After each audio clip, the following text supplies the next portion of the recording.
నమస్తే అండి. ఎలా ఉన్నారు అందరూ? బాగున్నారా? నేనైతే బాగున్నానండి. మీ అందరికీ అమ్మవారి ఆశీస్సులు ఎల్లప్పుడూ ఉండాలని కోరుకుంటూ, ఇంతకీ ఇప్పుడు చెప్పుకోబోయే ఈ పరిహారాన్ని ఎవరు చేసుకోవాలి? చేసుకోవడం వల్ల కలిగే ఫలితాలేంటి? ఇలాంటివన్నీ కూడా ప్రతి ఒక్క విషయం ఈరోజు వీడియోలో నేను తెలియజేయబోతున్నానండి. చాలా ఇంపార్టెంట్ అయిన విషయాలన్నీ కూడా ఉన్నాయండి ఈ వీడియోలో. ఎక్కడ ఏ పాయింట్ని మీరు మిస్ చేసుకోకుండా ఎండింగ్ వరకు చూడండి. మీరు స్కిప్ చేస్తే ఎక్కడో ఒక పాయింట్ని మీరు మిస్ అవుతారు.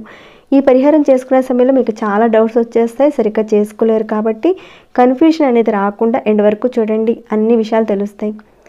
ఇక అలానే ఎప్పుడు చెప్పే మాటేనండి, మిమ్మల్ని ఎప్పుడు రిక్వెస్ట్ చేసే మాట, ఈ వీడియోకి ఒక చిన్న లైక్ చేయమని. ఇంకాను ప్రతి ఒక్కరి జీవితంలో అనేక రకాలైన సమస్యలు ఉంటాయి కదా, వాటి నుంచి బయటపడడానికి పరిహారాలు, పూజలు ఎన్నో ఉన్నాయండి మన ఛానల్లో. మీరు ఛానల్లోకి వెళ్ళండి, ఒకసారి సెర్చ్ చేయండి. మీ మనసుకు నచ్చిన, మీరు చేయగలిగే, మీకు వీలయ్యే పరిహారాన్ని కానీ పూజని కానీ ఎంచుకొని ప్రయత్నం చేయండి. మీకు వచ్చిన మార్పుని, రిజల్ట్ని నాతో షేర్ చేసుకోవడం మర్చిపోకండి. సబ్స్క్రైబ్ కాకుండా ఉంటే సబ్స్క్రైబ్ చేసుకుని బెల్ బటన్ ప్రెస్ చేసి ఆల్ నోటిఫికేషన్ తప్పకుండా ఆన్లో పెట్టుకోండి. అలా పెట్టుకుంటే ఏ నోటిఫికేషన్ ఎక్కడ మిస్ కాకుండా మీ వరకు వచ్చేస్తాయి. ఓకేనండి, ఇక మనం ఈ పరిహారం గురించి తెలుసుకుందాం. ఈ పరిహారాన్ని ఆడవారైనా మగవారైనా ఎవరైనా చేసుకోవచ్చు. ఈ పరిహారాన్ని చేయడం వల్ల మీ ప్రేమ వ్యవహారాల్లో అపజయం కలుగుతుంటే విజయం కలగడానికి, మీ మనసులో ఏవైతే కోరికలు ఉన్నాయో వాటిని సాధించడానికి కూడా మార్గాలు మీకు బాగా తెలుస్తాయి. ఇంతకీ ఈ పరిహారాన్ని ఎవరు చేయాలి, ఏ రోజు చేయాలి, ఇంకా మరిన్ని విషయాలన్నీ కూడా చెప్తాను. ముందుగా మీరైతే గోధుమ పిండి అలానే శనగపిండి తీసుకోండి. ఈ రెండింటిని సమాన భాగాలుగా చేసి దానిలో తగినన్ని నీటిని పోసి మనం చపాతీ పిండిని ఏ రకంగా తయారు చేసుకుంటామో అదే రకంగా తయారు చేసుకోండి. కాస్త చిన్నదైనా పర్వాలేదు, పెద్దదైనా పర్వాలేదండి, చిన్న పిండి ప్రమిదలాగా తయారు చేసుకోండి. మన పూర్వీకులు తంత్ర గ్రంథాల్లోనూ జ్యోతిష్య గ్రంథాల్లోనూ అనేక పరిహారాలను చెప్పారు వారు. మీరు ఈ పరిహారం చేసేటప్పుడు పూర్తిగా ఈ పరిహారం మీద ఒక నమ్మకం అనేది పెట్టి చేస్తేనే ఫలితం వస్తుంది. ఓకేనండి, ఈ రకంగా మీరు పిండి ప్రమిదను తయారు చేసి పెట్టుకోండి. తర్వాత ఒకే ఒక్క ఏక వత్తి అనేది అవసరం పడుతుంది. 2 ఒత్తులు కలిపి, ఒకటి కాదండి, ఒకే ఒక్క వత్తి తీసుకోండి. జస్ట్ నేను ఇక్కడ డెమోగా చూపిస్తున్నానండి, అంతేగాని మీ వరకు మీరు ఒకే వత్తి తీసుకోండి. ఆవు నెయ్యి కానీ, కొబ్బరి నూనె కానీ, నువ్వుల నూనె కానీ ఏదైనా సరే నూనెలు తీసుకోండి. అంటే ఈ 3 నూనెల్లో ఏదో ఒకటి తీసుకోండి. మిగతా ఎలాంటి నూనెలను కూడా వాడకండి. ఆవు నెయ్యి, కొబ్బరి నూనె, నువ్వుల నూనె ఈ 3 మాత్రమే, ఈ 3 ఒకటి తీసుకోండి. ఈ పరిహారాన్ని చేయడం వల్ల ఏంటో చెప్తాను ఇప్పుడు. ఈ పరిహారాన్ని చేసుకోవడం వల్ల సంపాదనలో వృద్ధి కలుగుతుంది, డబ్బు కూడా వస్తుంది. వీటన్నిటిని మనం పరిపూర్ణంగా నమ్మి విశ్వసించి చేసినప్పుడే ఫలితం వస్తుంది. ఈ పరిహారం విషయంలో ఆహార నియమాలు అంటూ ఏమీ లేవు. ప్రతి ఒక్కరు కూడా చేసుకోవాల్సిన మంచి పరిహారం. కొంతమంది అడుగుతున్నారు కదా, మేము నెలసరిలో ఉన్నామండి, లేదా మేము ఇది తినొచ్చా, అది తినొచ్చా ఈ పరిహారం చేసేటప్పుడు అని అడుగుతున్నారు కదా. నేను వీడియోలో చాలా వరకు క్లియర్గా చెప్తానండి. మీరు ఒకసారి వీడియోని పూర్తిగా చూడండి, చూస్తే అర్థమవుతుంది. ఉంటే కనుక తప్పకుండా నేను చెప్తాను, ఎలా చెప్తానో అలానే చేసుకోండి, మంచి ఫలితాలు వస్తాయి. అలానే జీవితంలో అనేక రకాలైన సమస్యలతో బాధపడుతున్నవారు, ఇంకా ప్రకృతిలో ఉన్న శక్తిని, యూనివర్స్లో ఉన్న ఆ శక్తిని మనం పొందాలనుకుంటే కొన్ని తాంత్రిక పరిహారాల్లో ఆచరించి చేయవలసిన విధానాలు చాలా ఉన్నాయి. ఆ విధానంలోనే మనం వెళ్ళాలి. ఈ పరిహారాన్ని మనం ఎవరైనా చేసుకోవచ్చు. అంటే మీ మనసులో ఉన్న కోరికలు, ఎన్ని సమస్యలు ఉన్నా, ఎలాంటి సమస్యలతో మీరు ఇబ్బంది పడుతున్నా, అంటే ఇక్కడ నేను చెప్తానండి మీకు, వివాహ సమస్య కావచ్చు, ప్రేమ వ్యవహారం కావచ్చు, అవి ధర్మబద్ధంగా ఉండాలి. అలానే అనారోగ్య సమస్యలు కావచ్చు, ఇంకా కుటుంబ సభ్యుల మధ్య సమస్యలు, అంటే కొట్లాడుకోవడం, అనేక రకాలైన సమస్యలు ఉన్నా ఇట్లాంటి వాటన్నిటికీ కూడా ఈ పరిహారం చాలా బాగా ఉపయోగపడుతుంది. మీరేం చేస్తారంటే ఒక పేపర్ తీసుకోండి. కొన్ని పరిహారాల్లో ఒకే ఒక కోరిక కోరుకోవడం అనేది జరుగుతుంది, కానీ ఇక్కడ మీకు ఎన్ని కోరికలు ఉన్నా అన్ని కోరికలు రాసుకోవచ్చు. అలానే ఎన్ని సమస్యలు ఉన్నా అన్ని సమస్యలను కూడా ఇక్కడ రాసుకోవచ్చు అనమాట. అది ఎలానో చెప్తాను. మీరు వైట్ కలర్ పేపర్ తీసుకోండి, దాని మీద మీకున్న సమస్యలన్నీ కూడా రాసుకోండి. ఇక్కడ చూపిస్తున్నాను కదా, 1 అని చెప్పి, అంటే ఇట్లా పెట్టేసి చక్కగా ఇంటూ గుర్తులాగా నేనైతే పెట్టాను. కోరిక అనేది రాయలేదు నేను. ఇది నేను మీకు డెమోగా చూపిస్తున్నాను, మీకు అర్థం కావాలని ఈ రకంగా చూపిస్తున్నాను. అదే నేను అనుకోండి, నేను చేసుకునే పరిహారం అనుకోండి, నేను కరెక్ట్గా రాసుకుంటాను. మనం ఒక పరిహారం చేసేటప్పుడు బయట వారికి తెలియకుండా చేయాలి. ఈ పరిహారం నేను చేస్తున్నానని 10 మందికి చెప్పి చేయకూడదు. మీకు రిజల్ట్ వచ్చిన తర్వాత చెప్పుకోవచ్చు, మీరు తప్పులేదు, కానీ చేస్తున్నప్పుడు మాత్రం మీరు చెప్పకూడదు. అదేవిధంగా ఇక్కడ నేను డెమోగా చూపిస్తున్నానండి. ఇంటూ గుర్తులు అనేటివి నేను పెట్టాను. మీరు అడుగుతారేమో చెప్తున్నాను. మీ సమస్యలన్నీ కూడా 1 బై 1 రాసుకుంటూ వెళ్ళండి ఈ పేపర్ మీద. నేనైతే ఒక 6 సమస్యలు రాశానండి. మామూలుగా ఏదో మీకు తెలియాలని ఆ రకంగా రాశాను. మీరైతే కరెక్ట్గా రాసుకోండి. సమస్యలు ఎన్నున్నా 20 కానీ 30 కానీ 50 కానీ ఎన్నున్నా మీ కోరికలు కానీ అన్నీ రాసుకోండి. ఉద్యోగం కావాలి, భార్యాభర్తల మధ్య గొడవలు తగ్గాలి, భర్త భార్య మాట వింటలేదు, అలానే భార్య భర్త మాట వింటలేదు, ఇంకా అతను వ్యసనానికి గురయ్యాడు, అది తగ్గాలి, ఇంకా మందు తాగేవారు ఎవరైనా ఉంటే అది మానేయాలి, వ్యాపారం బాగా జరగాలి. ఇలాంటివి ప్రతి ఒక్కరి జీవితంలో అనేక రకాలైన సమస్యలు ఉంటాయి. మీ యొక్క సమస్యలు కానీ, కోరికలు కానీ, ధన రాబడి కానీ, అప్పుల సమస్యలు కానీ ఏవైనా సరే మీరు చక్కగా రాసుకోండి ఆ పేపర్ మీద. మీరు నమ్మకం పెట్టి మనసులో అనుకుంటూ చక్కగా రాయండి. ఈ పరిహారాన్ని మీరు శుక్రవారం రోజున ఉదయం నుంచి సాయంత్రం లోపుగా ఏ సమయంలోనైనా సరే చేసుకోవచ్చు. ఈ పరిహారానికి నెలసరితో సంబంధం లేదు. నెలసరిలో మీరున్నా కానీ చేసుకోవచ్చు. ఈ పరిహారాన్ని ప్రతి శుక్రవారం చేసుకుంటే చాలా మంచిదండి. కాకపోతే మీరు కాస్త బిజీగా ఉన్నారు, చేయలేని పరిస్థితి ఉంటే నెలకు ఒక్కసారైనా సరే కంపల్సరీగా చేయండి. దీన్ని చేయడం వల్ల మీ జీవితంలో అద్భుతమైన ఫలితాలు మీరు చూస్తారు. తర్వాత ఇక్కడ పిండి ప్రమిదలో తీసుకున్న ఆవు నెయ్యి కానీ, నువ్వుల నూనె కానీ, కొబ్బరి నూనె కానీ వేసి మీ ఇంట్లో పూజా మందిరంలో కానీ, హాల్లో కానీ, కిచెన్లో కానీ ఎక్కడైనా సరే పరిహారాన్ని చేసుకోవచ్చు.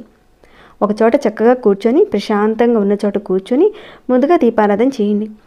ఇప్పుడు మీ సమస్యలన్నీ రాశారు, కోరికలు రాశారు. ఆ పేపర్ని ఏం చేస్తారంటే మీ చేతిలో పట్టుకొని చక్కగా మడత పెట్టేయండి, బాగా మడిచేసేయండి. ఇక్కడ నేను చూపించాను కదండి, ఆ రకంగా మడిచేసి ఇక మీరేం చేస్తారంటే మీది ఏదైనా ఒక వ్యాపారం కానివ్వండి, ఏదైనా మీరు ఇచ్చిన డబ్బులు తిరిగి వచ్చే అవకాశాలు రావాలి, నా భర్త నా మాట వింటలేదు, మా ఇంట్లో గొడవలు తగ్గాలి, ప్రతి పనిలోనూ విజయం సాధించాలి, ఉద్యోగం రావాలి, నాకు అన్నీ అనుకూలంగా మారాలి, ప్రాకృతిక దేవత, పరాదేవత కోరుకున్నది అనుకూలంగా మారేలా చెయ్యి అని మీరు ఆ చేతిలో ఉన్న ఆ పేపర్ని మడిచేసేయండి. మడిచేసి ఆ దీపపు ప్రమిద నూనెలో వేసేయండి. మీరు ఆ పేపర్ని ఆ నూనెలో వేసిన ఒత్తులతో పాటు నెమ్మదిగా దానంతటికదే కాలిపోయేలా మీరు చూసుకోవాలి. అంటే ఆ దీపపు వెలుగు దగ్గర కాస్త పెట్టండి ఆ పేపర్ని. మీరు డైరెక్ట్గా కాల్చకండి, ఒత్తి దగ్గరగా పెట్టండి. ఆ నూనెనంతా కూడా పేపర్ లాక్కుంటుంది, పీల్చుకుంటుంది. తర్వాత నెమ్మదిగా పేపర్ కూడా కాలిపోతుంది. ఈ పరిహారాన్ని చూడగానే పరిహారంతో కోరికలు తీరుతాయా అనిపిస్తుంది మీకు.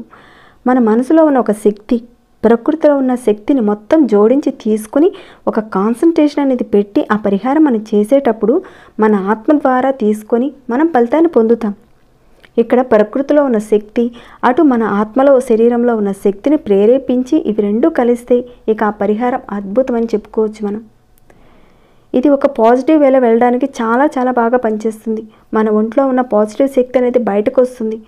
మన ఒంట్లో ఉన్న ఆత్మశక్తి ఉపయోగపడి మన కోరికలు నెరవేరుస్తుంది. అందుకని చాలా వరకు మన థింకింగ్స్ కూడా పాజిటివ్ థింగ్స్లోనే ఉండాలని చెప్తారు. నెగిటివ్గా ఉండకండి ఎప్పుడు కూడా. అది అవుతుంది అని ఈ పరిహారం చేసిన తర్వాత మీకు వచ్చిన మార్పుని తప్పకుండా నాతో షేర్ చేసుకోవడం మర్చిపోకండి. అవుతుందా లేదా అని ఒక అపనమ్మకంతో మాత్రం చేయకండి.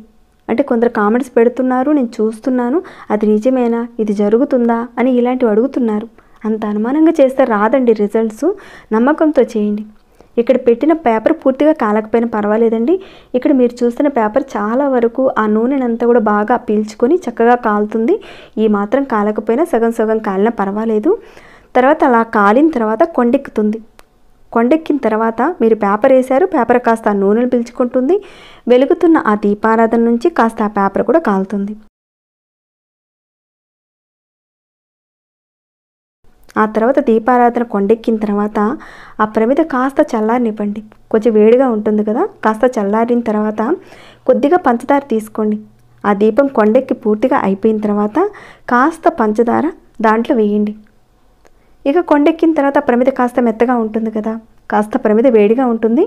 ఆ వేడి తగ్గిన తర్వాత ఆ ప్రమిదని మీ చేతిలోకి తీసుకొని పిండి ముద్దను మీరు ఏ రకంగా చేస్తారో అలా గట్టిగా నొక్కి ముద్దగా చేసేయండి. అంటే ఆ కాగితం పెట్టారు కదండి, అదంతా కూడా మసి అయిపోతుంది. అలానే దాంట్లో ఒత్తులు ఉన్నాయి, ఇంకా పంచదార కూడా ఉంది. వాటన్నిటితో కలిపి లోపలగా వాటన్నిటిని నొక్కి లోపలగా పెట్టేసేసి ముద్దగా చేసేయండి. ఇక దానిని మీ ఇంటి బయట ఏదైనా చెట్టు ఉంటే కనుక చెట్టు మొదట్లో వేసేయండి.